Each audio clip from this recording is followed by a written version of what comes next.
History of Africana by G.K. Jeffers and Peter Adamson, brought to you with the support of the King's College London Philosophy Department and the LMU in Munich, online at historyofphilosophy.net. Today's episode, No Agreement, Fela Kuti and Wole Soyinka. We really do need to fire up that time machine we mentioned at the beginning of the previous episode. Between attending the first date of P-Funk's Earth Tour in the United States in 1976 and the One Love Peace concert in Jamaica in 1978, we have to make it over to Nigeria in 1977, specifically around the time of Festac, the Second World Black and African Festival of Arts and Culture. Actually, we've already been there in spirit when we discussed Abdias do Nascimento's participation in the festival in episode 118. Someone else who could have attended in person but didn't was Fela Kuti. One of the greatest musicians of Nigerian, and indeed African history, he chose not to participate in the festival after having been involved in some of the initial stages of planning. He decried Festac as corrupt and staged what he called a counter-Festac at the Shrine, his nightclub where he regularly held court and criticized the Nigerian government. Many of the important artists who came to Nigeria for Festac made a point of going to see Fela at the Shrine, including festival headliner Stevie Wonder. Sun Ra, whom we recently introduced as a pioneer of Afrofuturism, declined to visit the Shrine. Perhaps having come all the way from Saturn, he felt he'd journeyed far enough. But some members of his orchestra couldn't be convinced to stay away, and we can hardly blame them. But in the absence of that time machine, we can't follow suit. And given how the orchestra dressed, following their suits would be a tall order in any case.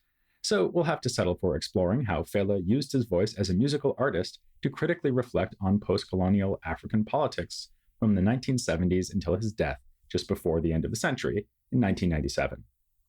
We have billed him alongside another kind of artist, Wole Soyinka, a writer whose plays, poetry, and prose won him the Nobel Prize for Literature in 1986, making him the first Black winner of the prize.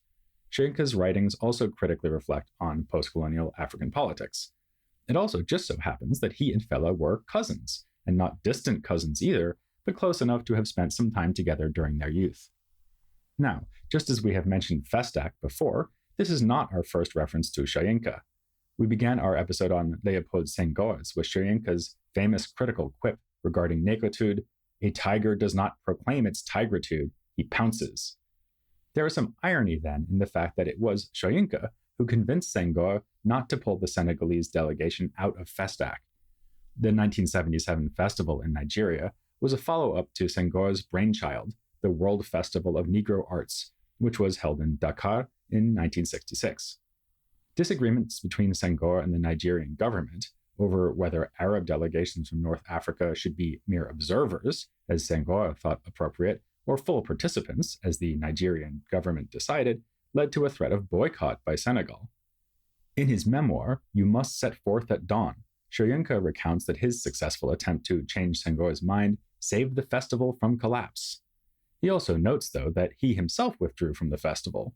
He was disconcerted by how artistic expertise was being overridden by the unqualified admiral in charge of the festival, for Nigeria's government at the time was a military government. Unlike his cousin, Soyinka did not hold fast to this decision and came back to organize the festival's closing event, but the way that both of these talented cousins had trouble with Festac is symbolic of their struggles with post-colonial Nigerian and African politics more generally. Even without the benefit of that time machine, it will be helpful for telling the story of these two great Africana thinkers to go back to the 19th century, when one of their common ancestors, a Yoruba man named Kuti, grew up in Abeokuta, the town where both Fela and Soyinka would eventually be born. Kuti married a woman named Ekidan Efupeyin, but somewhere around 1848 she converted to Christianity and took the name Anne. This led to a rather rocky marriage, as Kuti strongly disapproved of her conversion. When they had a son, in 1855, Kuti consistently referred to him as Likoye, while Anne referred to him as Josiah Jesse. After Kuti died in 1863, Anne was free to raise Josiah as a Christian the way she wanted. Josiah was therefore educated by the Christian Missionary Society, and he eventually went into ministry. He also became known as a talented musician. He set Christian hymns to indigenous music, composed new hymns in Yoruba, and ultimately became the first known recording artist in Nigeria, once he recorded some of these Yoruba hymns in the 1920s. At some point before the 20th century began, though, he added ransom to his name, likely naming himself after a British missionary. He was thus known as J.J. Ransom Kuti, and among his children were Israel Olodotun Ransom Kuti, the father of Fela, and Anne Lape Iabode Ransom Kuti, grandmother of Wole Soyinka. Fela and Soyinka are thus first cousins once removed. We have not traced this genealogy simply to explain how they were related. The story of the original Kuti's opposition to Christianity, the conversion of his wife, and the career of their musician son, who sought to combine his Yoruba cultural heritage with being a Christian, has resonant symbolism. It epitomizes the intense and prolonged grappling with the relative meaning and value of African and European ways that would come to characterize both Fela's and Soyinka's artistic and intellectual interests. The next part of our story involves the importance of what we might call, with apologies to P-Funk, motherly connections. Fela refers to his mother in one of his songs as the only mother of Nigeria, and understanding his own greatness requires some understanding of why that grand claim is, in fact, plausible. She was born in the year 1900 as Frances Abigail Olofunmilayo Thomas, and was one of the first set of girls to attend the previously all-boys Abeokuta Grammar School. That is where she met Fela's father, the aforementioned I.O. Ransom Kuti. They fell in love while she was still relatively young, but it was not until 1925, after she went to study at a ladies' college in England, that they got married. While she was in England, she made the choice to stop using her Christian names and go by Funmilayo. She thus became Funmilayo Ransom Kuti after her marriage. Much later in life, she would follow her son Fela's lead by replacing Ransom Kuti with Anikulapo Kuti. One of the most glaring ironies of Fela's life and music is the fact that he often expressed troublingly anti-feminist sentiments even while adoring and admiring his mother, a pioneering feminist. He was also the product of a remarkably egalitarian marriage. With the loving support of her husband until his death in 1955, Funmilayo Ransom Kuti emerged as an activist and political figure of great importance in Nigeria. Both of Fela's parents were educators, and while his father served as principal of the Abeokuta Grammar School, his mother taught kindergarten and eventually opened a primary school of her own. They were also activists, in part through their roles as educators, since they were involved in the formation of the Nigerian Union of Teachers in 1931.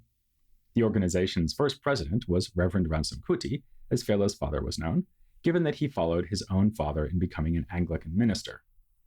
The Reverend was the union's first president and continued to hold the role until shortly before his death. If that position facilitated his activism, the organization that enabled Mrs. Ransom Kuti to develop her own activist passion began in 1932 as the Abeokuta Ladies' Club. It was, in fact, the third such club she founded, having founded an earlier one in Abeokuta shortly after returning from England, and then another in Ijebu-Ode, a town where the Reverend served as a principal before getting the job at Abeokuta. At first, this newest ladies' club fit the normal pattern of such organizations as vehicles for elite women's social and charitable activities. In the 1940s, however, Mrs. Ransom Kuti began to expand the organization's purposes through engagement with the non-elite women of the marketplace. She started with efforts to increase literacy, but this initial form of outreach seems to have had the effect of radicalizing Fela's mother. As her biographers put it, in this context of increasing interaction with the mostly poor and illiterate market women, Ransom Kuti confronted her own privileged status as a Western-educated elite. She became interested in the struggles that market women were experiencing and was motivated to struggle alongside them in order to bring about change. Even while it was still known as the Abeokuta Ladies' Club, the organization began challenging unfair decisions by the colonial administration. In 1946, its political nature was made clearer still, with the change of its name to the Abeokuta Women's Union. The union and its founder first attracted widespread attention by leading a set of protests targeting the Alake, the paramount chief in that portion of Yoruba land. The protests concerned taxes he levied on women and general corruption, but Ransom Kuti understood her fight with the Alake to be, at bottom, a fight with colonial rule. After all, the Alake's powers expanded under colonial rule precisely because the position fit into the British practice of indirect rule. Civil disobedience by the women was so effective that the Alake ended up abdicating the throne and living in exile, although he would later be reinstated. This story already demonstrates that Fela's famed anti-elitism and willingness to challenge authority owed much to his mother. In 1949, she made her organization into the Abeokuta branch of a new national organization, the Nigerian Women's Union, which she served as president until she died. As the head of this union and another organization for women as well, the Federation of Nigerian Women's Societies, Ransom Kuti found herself traveling to various parts of Nigeria and establishing bonds that crossed ethnic lines.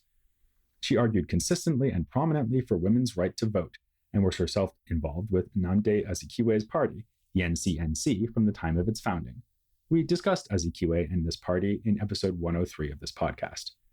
Back then, we noted that the NCNC came to be associated with the Igbo in the eastern part of Nigeria, while Obafemi Awolowo's action group became associated with the Yoruba in the western part where Ransom Kuti lived. This makes the participation of both of Fela's parents in the NCNC even more remarkable, as it is clear that they joined to support the party's nationalist and democratic socialist aims rather than because of their ethnicity. When an NCNC delegation went to England in 1947 to object to a new constitution for the colony, Mrs. Ransom Kuti was the only woman included. When elections were held in 1951, based on a new constitution for the colony that came into force that year, Mrs. Ransom Kuti was the only female candidate. She was defeated.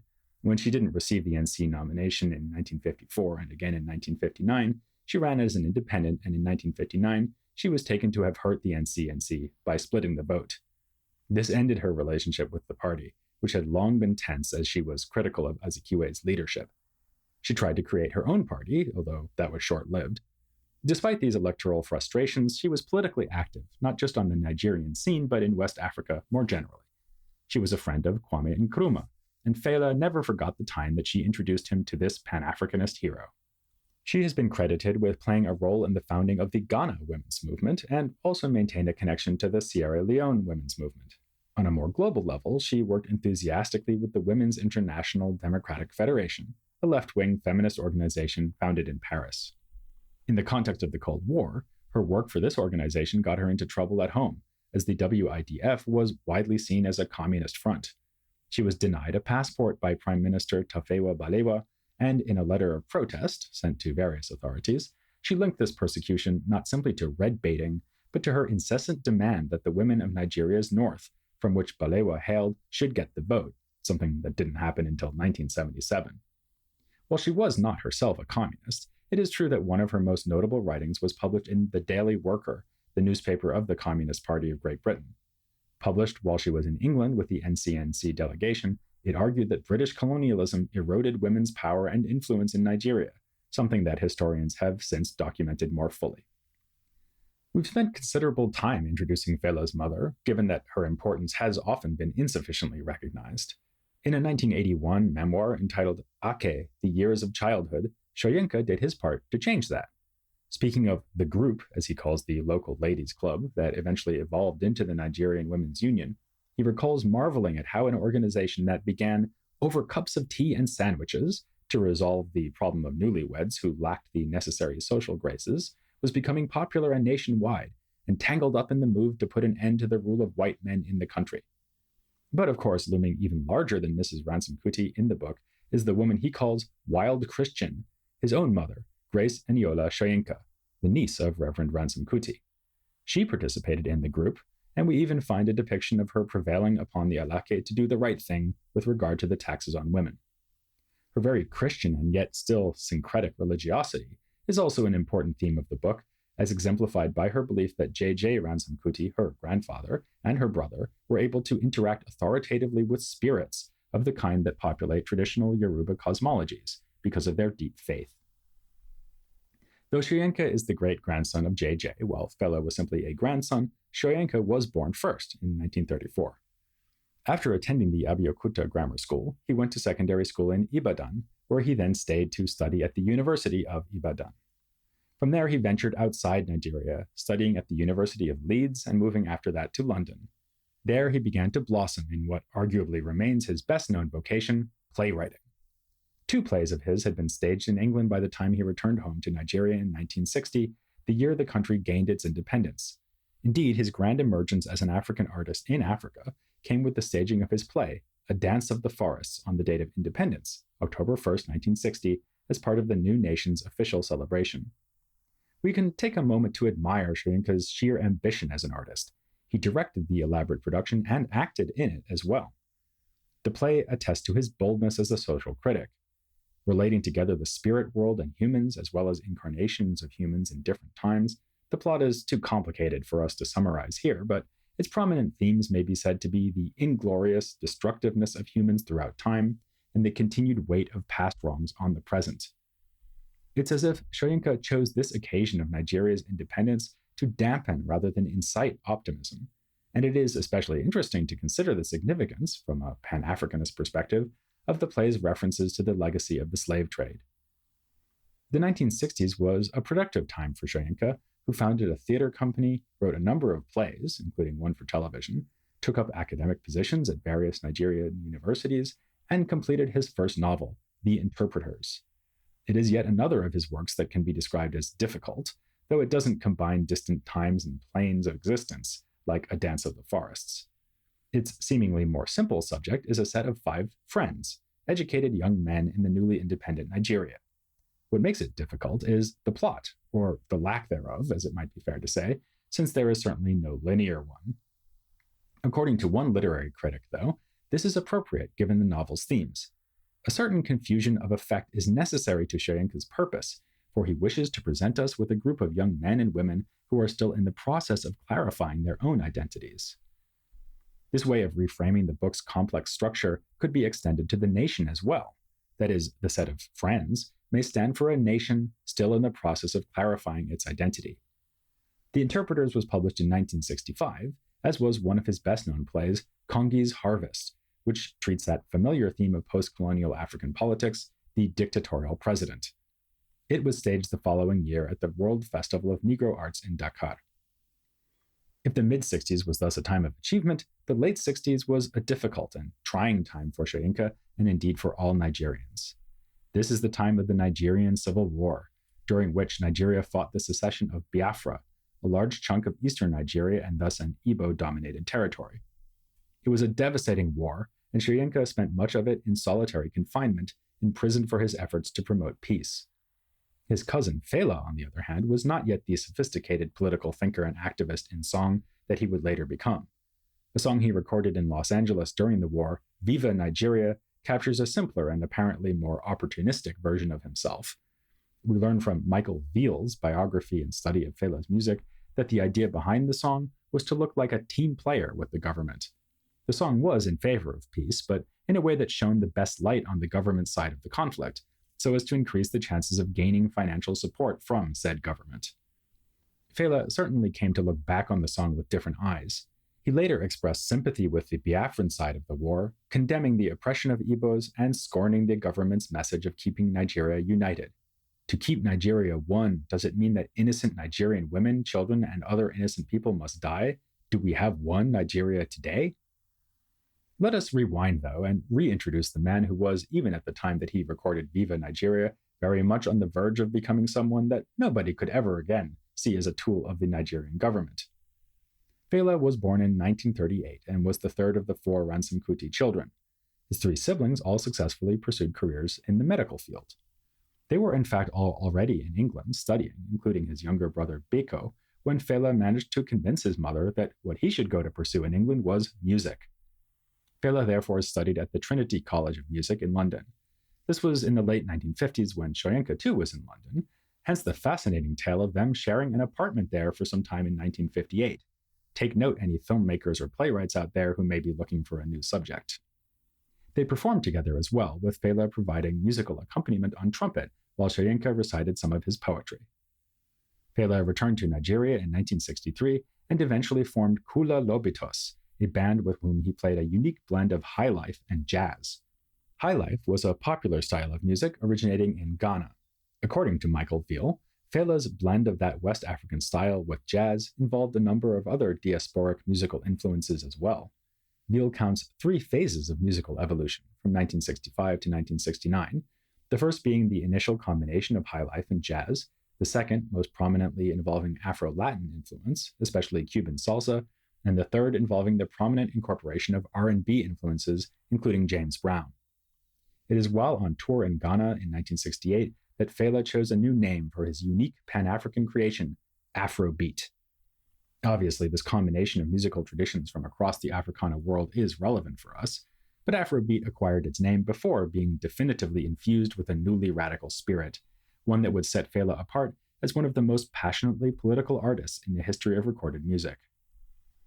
This intellectual infusion came about during a tour of the United States. Fela wound up stranded in Los Angeles thanks to bad relations with the tour's sponsors. Under these trying circumstances, Fela met and had his mind revolutionized by a woman named Sandra Smith, later known as Sandra Isidore. They fell in love, and while it is true that Fela had a wife and 3 children back home in Nigeria, it's also true that he stated from the outset before getting married that he would always have girlfriends. Sandra helped Fela get a regular gig and, more importantly, exposed him to the ideas of the Black Power movement. As our coverage of the ideas associated with that movement has shown, to grapple with the thinking of the Black Power movement is, in large measure, to grapple with African American thought as it evolves under the influence of Malcolm X, especially in the wake of his death. It is thus no surprise that Fela has singled out X as the most important of all the thinkers to whom Sandra introduced him. He speaks of how, reading the autobiography of Malcolm X, he wished to be Malcolm X, how it pained him to know that this role model was already dead. Most intriguingly, he says that after reading X, everything about Africa started coming back to me. This discovery of Africa in Los Angeles may seem paradoxical and ironic, but it fits into a pattern of diasporic inspiration and leadership in Pan-Africanism that we've been tracing throughout the 20th century. An additional factor here would be the gender dynamics. We know Sandra's name because Fela chose to celebrate her intellectual influence upon him. He speaks about her not only as a source of information, but as someone who could instruct him well, given her thoughtful radicalism. He says that she gave him political reasons, and that she was his advisor in a way that makes one think of Sandra as being for Fela something akin to what the Germans call a philosopher's Doktorvater, or in this case a Doktormutter. Yet in his valuation of what he treats as her greatest gift to him, that is, X's autobiography, he emphasizes, "Here was a true story about a man." And oh, I said, this is a man.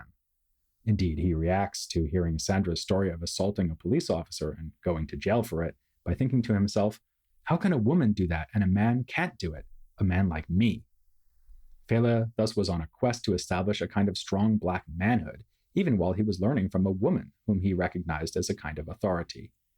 And actually, we saw that thanks to Fela's real mutter, that is, Funmilayo Ransome Kuti, radical Pan-Africanism was part of his childhood. When he credits Malcolm X with bringing everything about Africa back to him, we must remember that Fela was thereby recovering his mother's ideals and example. An interesting parallel can be made between this and our discussion of X's own female mentors in Black radicalism and Pan-Africanism. Fela's shift in consciousness, instigated by Sandra, only gradually made itself felt in his lyrics. Indeed, the track often treated as the first true Afrobeat song is without words and distinguished only by its musical features. This was My Lady's Frustration, whose title attests to the importance of Sandra in his life, but also apparently the tensions his career caused in their relationship. Fela himself felt like it was the first African tune I'd written till then. One of the first songs to demonstrate this new African consciousness lyrically, after he got home to Nigeria in 1970, was Black Man Cry. It was sung in Yoruba, with some of the lyrics asking, "When we'll be free from the shackles of slavery? Who is trying to convince me that my Black complexion is inferior? There is nothing more beautiful than the Black complexions you are all endowed with." One can tell it is an early track of Fela's precisely because it is sung in Yoruba, as he gradually left that behind for the relative accessibility of Nigerian Pidgin. With the switch to Pidgin came cultural nationalist classics like Lady and Gentleman from 1972 and 1973 respectively. Let's start with Gentleman as a more straightforward example of the genre. Fela sings, "I no be gentleman at all, I no be gentleman at all, I no be gentleman at all, I be Africa man, original." Fela associates aspiring to be a gentleman with aspiring to be European, and proudly shows no interest whatsoever in that ideal. As for lady, he here likewise associates the idea of striving to be a lady with westernization. Possibly under the influence of his mother's decision to expand the outreach of the Abeokuta Ladies Club all those years ago, he contrasts the aspiring lady with the market woman, clearly favoring the latter.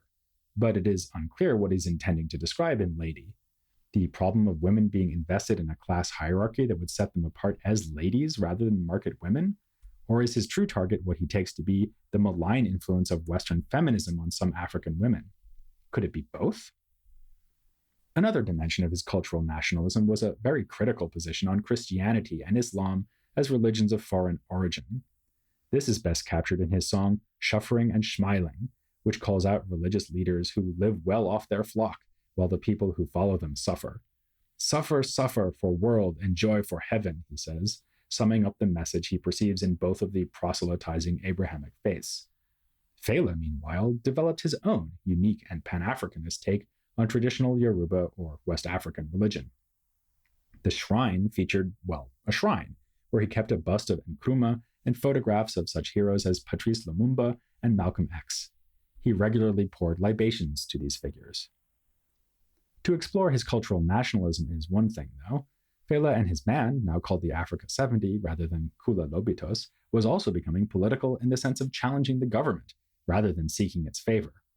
In his book, Arrest the Music, Fela and His Rebel Art and Politics, Tejuman Olaniyan points to the importance of the music he made in response to a police raid on his compound in 1974, compositions in which we can see both the humorous and serious sides of Fela's oppositional stance.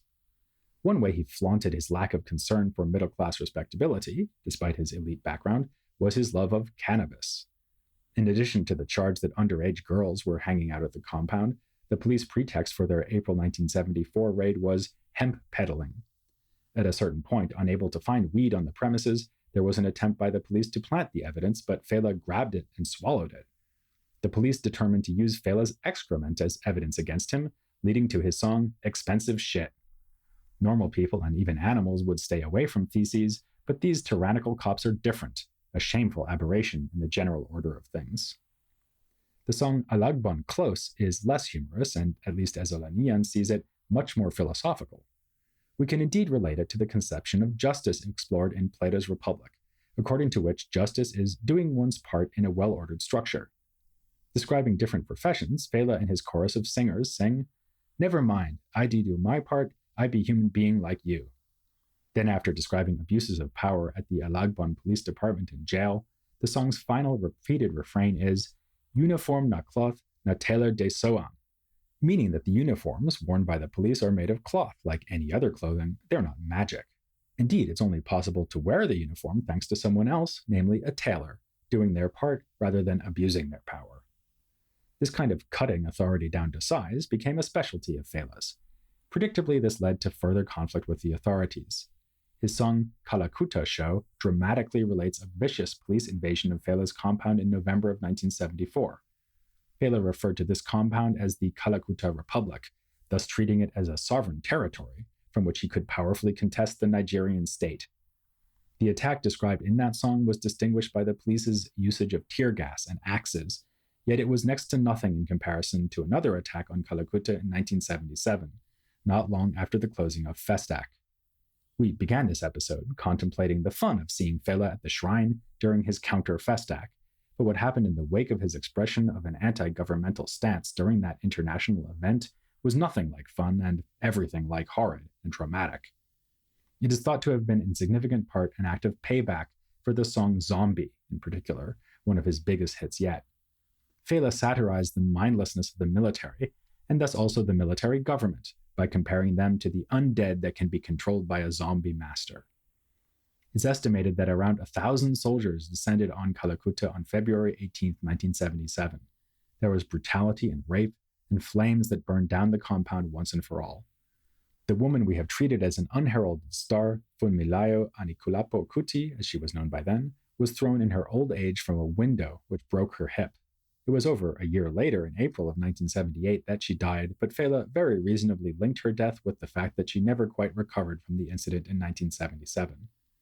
The arson that destroyed the property was blamed by a government inquiry on an exasperated and unknown soldier. This resulted in one of Fela's most powerful songs of all, entitled Unknown Soldier. This is the song in which he proclaims Funmilayo the only mother of Nigeria. It is a song of heartbreak, featuring the repeated lyric, "Dem kill my mama." It is, however, also his opportunity to express her importance as a part of the history of Africana thought: political mama, ideological mama, influential mama. As if he knows that listeners might wonder what he did to incur such wrath, Fela specifies without shame, "What didn't this Fela do?" Meaning, what is it that Fela did? Fela talk about soldiers, flogging civilians for streets. Fela talk about government, wasting money for Festac. If the goal of the destruction of Kalakuta was to silence Fela once and for all, it was a hopeless enterprise. He calls out the government for their sham of an inquiry in lines that illustrate his rhetorical strategy of critique.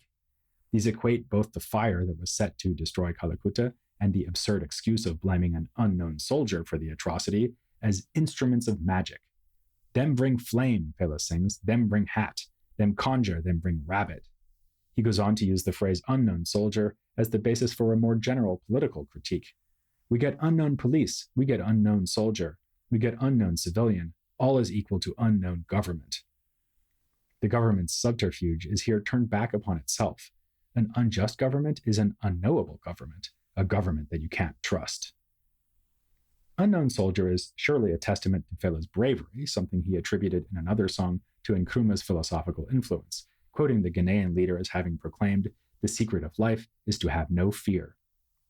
But the song is also about the role of epistemology in political life. It uses satire to make a point about knowledge and trust. A power that refuses to make itself known cannot be held accountable. Fela, as a forthright cultural nationalist, could never have been accused of such ambiguity. He claimed a self-knowledge rooted in African identity and expressed that identity using an instrument with its own power, music. This allows for a final comparison with his cousin Wole Soyinka, and in particular what is probably his most famous prose book, Myth, Literature, and the African World. He said that its central concern was to transmit through analysis of myth and ritual the self-apprehension of the African world. That's a goal we've seen many Africana thinkers exploring from a variety of perspectives, including the ethno-philosophy that was, let's remember, enjoying a heyday at about this same time. With our discussions of Sun Ra, P-Funk, Bob Marley, and Fela Kuti, we've hopefully conveyed to you the connections between Africana thought and the work of musicians, who appear more often in posters hanging on dorm room walls than in discussions of philosophy. Then again, let's not underestimate the revolutionary potential of dorm rooms. We've seen already how student activism led to such things as the Black Power movement. Actually, Wole Soyinka gives us another example of the same sort of thing. In 1952, along with 6 other friends, he founded a confraternity called the Pirates, spelled with a Y where you'd expect an I. They took on colorful names. Their leader, Soyinka, was known by the rather bombastic moniker Captain Blood, and they proclaimed commitment to anti-colonialism and social justice. The Pirates, or as they are also more officially known, the National Association of Sea Dogs, were for a long time Nigeria's only university-based confraternity, but rival organizations eventually sprung up in the 1970s. During the 1980s, these organizations, which came to be more commonly referred to as campus cults, began to be associated with violence, from hazing and intergroup conflict to the terrorizing of the uninvolved, as well as organized criminal activity. Considering the anti-colonial dimension of the confraternity's point of origin, it is sadly symbolic of the pitfalls of post-colonial institution building that this kind of organization should come to be associated with violence and corruption. Another, arguably more successful example of student activism in the name of justice was unfolding in South Africa. There, the more straightforwardly named South African Students' Organization was a platform for its president, Steve Biko, to rise to prominence in the fight against apartheid. Like Fela, Biko would feel the full weight of his government's oppression. Ultimately, he would be murdered in a prison cell, one of the most notorious killings of the 20th century. This cut off the life of an articulate and original thinker.